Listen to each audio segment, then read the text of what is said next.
Budapest, the capital of Hungary, a beautiful city with lots of history. And it is the history of motor racing that has visited Budapest in 2017 with the first ever historical event at its racetrack of Hungaroring.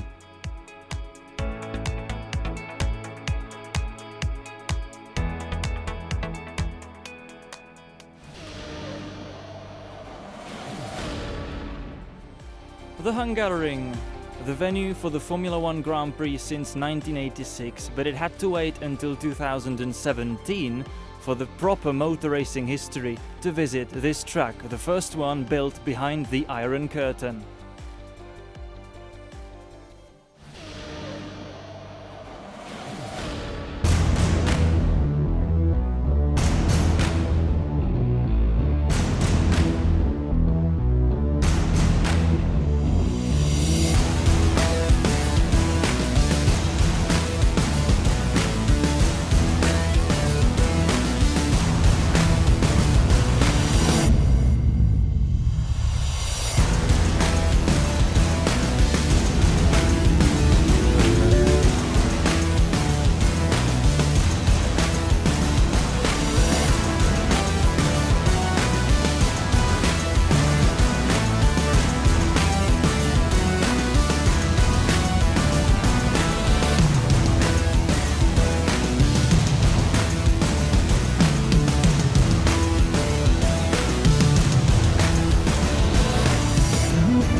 So we are back again after the sole single theater series of this classic endurance event.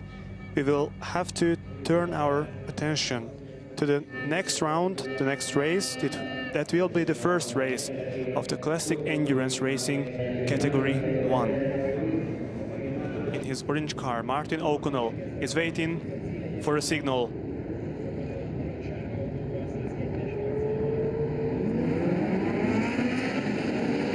The race is on. It is Martin O'Connell leading right after the red lights went off.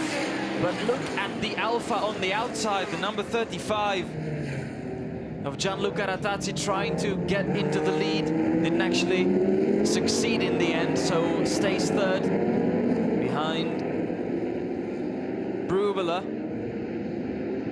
But there's another fight into the second corner.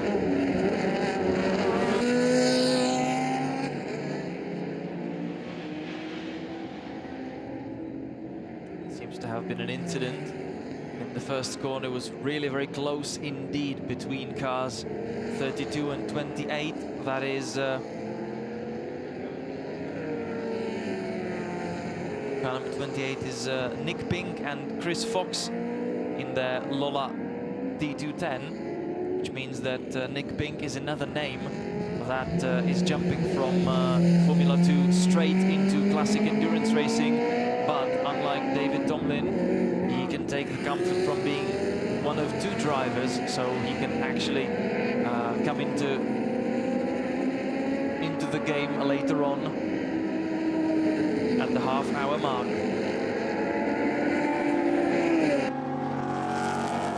Oh, we had a spin on the exit of the last corner. That's the car 95. All cars coming to pits. Right now it's Pierre Aviron Violet from France in his interesting Chevron B8, which also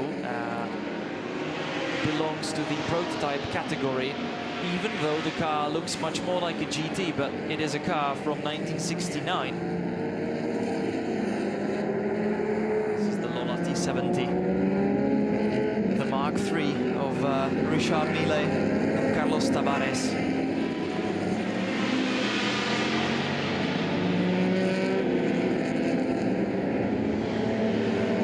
Currently running in the top 10, they are 9th at the moment. Martin O'Connell was lighting up the timing screen. He set 3 best times in the first, second and third sector and lowered the benchmark to cross the finish line in 1 second, 51.5. This was an interesting moment because we have yellow flags in the rear part of the circuit, and right before driving past one of those yellow flags, Maurizio Bianco overtook another car. Well, it was not exactly a battle for position. The other car was letting him through because it's already a lap down. There was some waving with hands, so let's see. I guess that should stay without any penalty. Safety car. Here we have the reason for the safety car. A huge accident. That is a first big shunt of the weekend. That's the car number 7. That is the Lola T70 of Tony Seiler. That's why we have safety car. That was a big accident. Tony Seiler is already out of the car. We see him over there playing on the barriers. So that's a good sign, he's okay. The safety car dives into the pit and the checkered flag is out. Martin O'Connell wins this race. Ooh, there was still some close battling on the start and finish straight. That's what is happening in modern racing. Even though the race is finished under the safety car, the field is released on the last safety car line. I wasn't really sure if with historic racing we were going to see the same, and it is done mainly for the pictures, so that the leading cars cross the line alone, not with the safety car in front of them.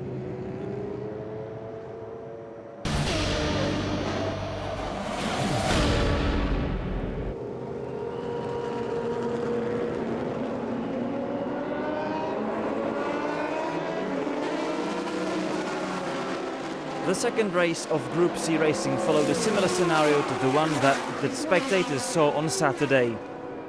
Kriton Lendudis in his famous Mercedes-Benz C11 decided to follow the same recipe that brought him to victory the day before: start well and then disappear. There was at least a battle for second place between Aaron Scott and Raymond Narak. In the end, it was the former factory Porsche driver who was smiling most.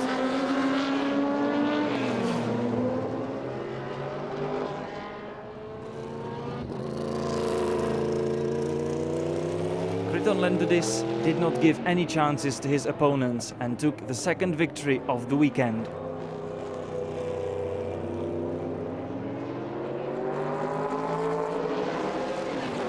Great weekend. We continued the good job from yesterday.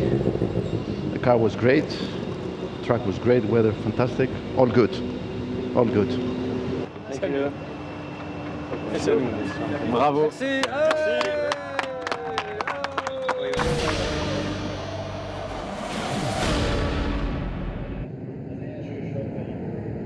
Waiting for the starting signal. It is a bit of a mess in all the rows. But the race has just been started and we are racing. That's car number 3, Martin O'Connell, the qualifying winner, keeping the lead, but not for very long, because it is Yves Kemama who takes the lead into the first corner. Alongside him on the outside goes Dominique Guénat. So he kept second, although he lost one place, but he also won one. So it is Yves Skemama who managed a great start in his golden DOJ car. This is the number 5 Porsche that stopped on the start-finish straight.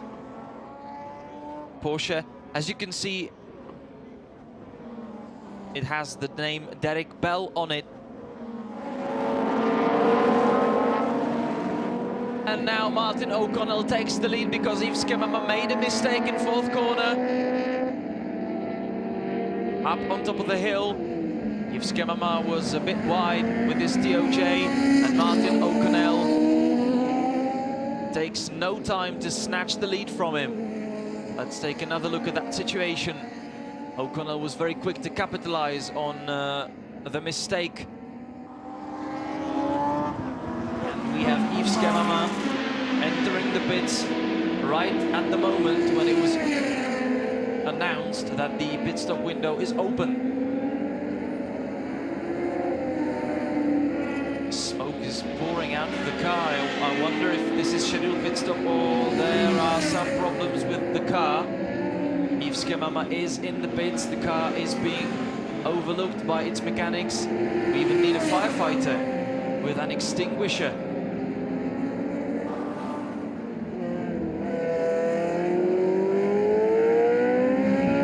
And that is Mark Davis, who has already been in the pits. And because of the problems for Yves Skemama, it means that he takes 3rd. And this shows that the car number 52 is out of the race.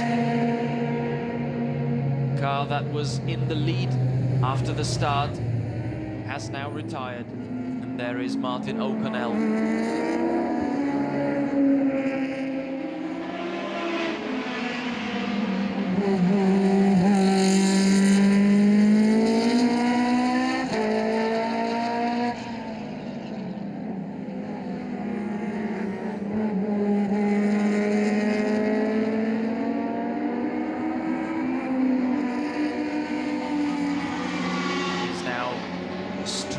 Past the pits,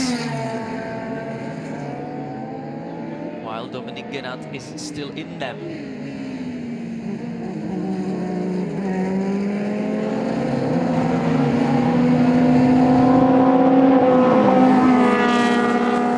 Roberto Turiziani and Stefano Di Fulvio. Also another name known also from the history of Formula One. That these days, or those days, are now long gone.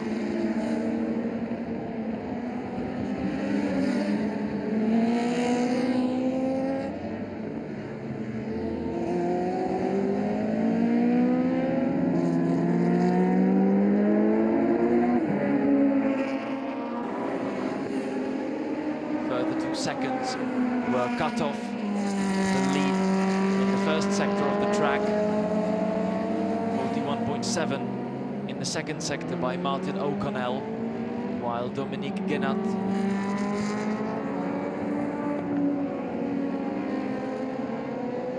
we are waiting for him. He has just done 41.2, so it was only half a second faster, but that is no longer important because it is Martin O'Connell who is cruising home, going through the last corner, and Martin O'Connell wins even in the 2nd category of classic endurance racing.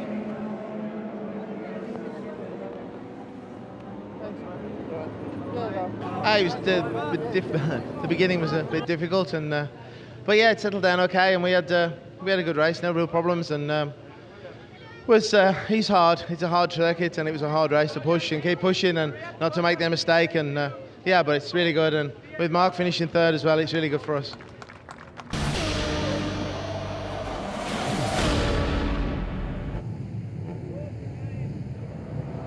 Coming out of the last corner, the red light is on, and when it comes off, the race will begin. And we are racing. The Two escorts taking the first two spots right from the start, but it is the Mustang of David Huxley that is trying to take the lead into the first corner. It was definitely very fast along the start and finish straight, and now has to take the outside lane, which means that Sean Brown keeps the lead into the first corner. So many cars in the field, 21 of them in fact. We have the Alfa Romeo, number 34, back in the pits. These are Luis Delso and Carlos de Miguel. We are only 20 minutes into the race, so this can't be the scheduled pit stop. Oh, and that's a heartbreaking moment. It's the race leader, Sean Brown, who has stopped on the track.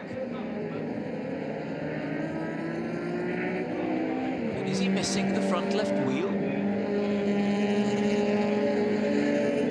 That's a nightmare. That's a heartbreaking moment for the leader.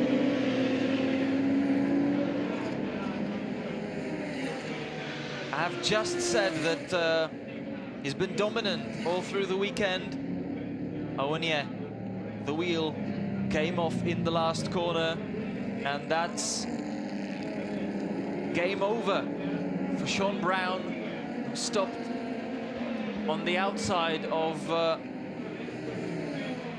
the last corner. And I wonder if we will have safety car out on track to give the marshals some space to take the car away. This car was definitely running to win the race, and now that is not going to be. And I'm wondering if Guy Mestro hasn't just made a big mistake, because we are running behind the safety car and he has not pitted while everybody else behind him has. So we've got Ben Gill, Dominic Rochman, Steve Dance, Chris Van Rieten, everybody else in the pits, and Guy Mestro is the only car still out on track. And also out on track and out of the race right now is the Alfa Romeo that was in the pits and now is parked at the side of the track. The lights are off on the safety car, which means the one and only thing, that is the safety car will enter the pit lane at the end of this lap, and we will be racing again. The last 22 minutes of racing action at Hungaroring during the first ever historical classic car event in Hungary. And Dominic Rochman is already having to defend his lead in front of Steve Dance, who is sniffing his chance of victory and is trying to run around the outside and takes the lead into the first corner. Steve Dance has seized the opportunity and has overtaken Dominic Rochman into the first corner. It was around the outside, which is never easy, but Steve Dance has managed that maneuver. And he's now trying to defend, because Dominic Rochman definitely can't be happy with what has just happened to him. And I think Ben Gill is trying to overtake Chris Van Riet. He's still fourth. There was definitely a try. This is the fight for the lead. After the safety car period, the BMW was leading for around 200 meters, but he is back at the front of the field.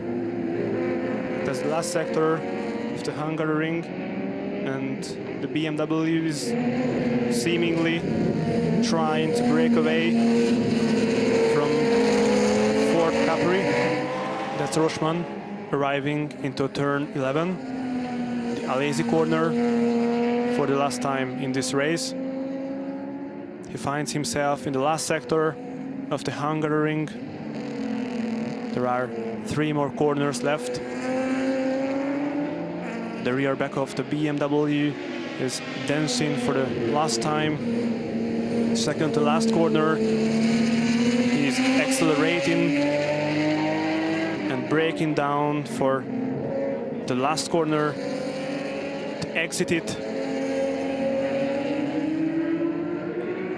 And there we are for the last time this weekend. It's Dominic Rochman victorious in the Heritage Touring Cup Championship race.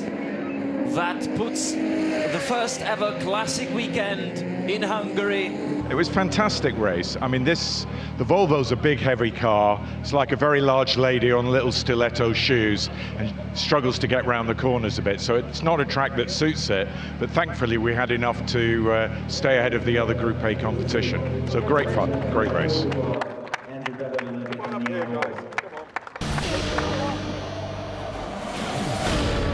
We had some parade. We made a parade for the Porsches, we made parade for Mercedes, and we made parade for Pannonia Club, which is a local brand, Hungarian brand of the motorcycle from the 50s, 60s and 70s.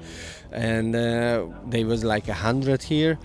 And we made the East European car manufacturer parade, which was very nice because that's in Hungary, lots of memories from the back, from the socialist system.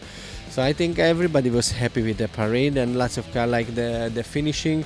Right now they just going like 200 cars on the parade at the finishing. That's the closing ceremony of this event today.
The first ever Hungaroring Classic event turned out to be a huge success, attracting lots of fans.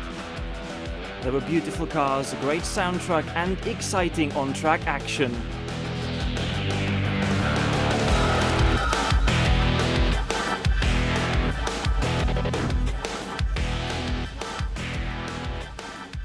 Thank you for being among those who followed.